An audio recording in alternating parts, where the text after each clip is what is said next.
Salut à tous, j'espère que vous allez tous bien. Pour ma part, un monde s'effondre. Petite anecdote qui ne tenait pas en 1300 caractères et que je partage avec vous, qui remonte à 2018. C'est un sujet que je traite très souvent, une anecdote que je donne très souvent dans mes cours au sujet traitement des objections. 2018, je défends une offre face à un client. À l'issue de ce rendez-vous de défense d'offre, le client m'envoie un mail hyper laconique dans lequel il met « Nous avons l'intime conviction que vos compétences répondent parfaitement à nos besoins et attentes. Toutefois, le montant ne correspond malheureusement pas à notre budget. Dès lors, c'est avec regret que nous devons décliner votre proposition. » Alors qu'est-ce que je fais? Je l'appelle pour traiter l'objection de vive voix.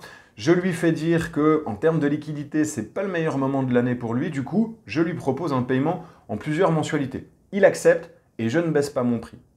2021, on se fait un petit refresh et pendant une pause, on parle de cette anecdote-là.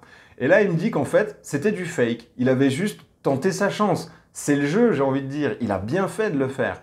N'empêche qu'il ne s'attendait pas, et ça c'est ce qu'il me confie, il ne s'attendait pas à ce que je lui fasse cette proposition-là. Que finalement, il a presque été obligé d'accepter, sinon il était plus cohérent avec sa stratégie. Il voulait vraiment ce cours. Donc il a accepté, au plus grand dam de son comptable qui s'est retrouvé à devoir faire diversement de 10 mensualités. Qu'est-ce qu'il faut retenir de cet exemple-là?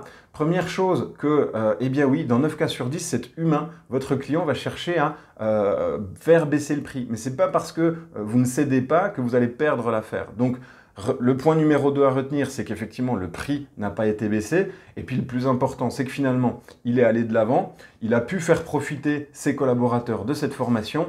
Et puis, entre vous et moi, il m'a même confié que le cours, il l'avait rentabilisé en 3 mois. Alors voilà, soyez fiers de vos prix, ne les baissez pas, sinon vous dévalorisez votre prestation. Prenez soin de vous et à une prochaine. Ciao, ciao.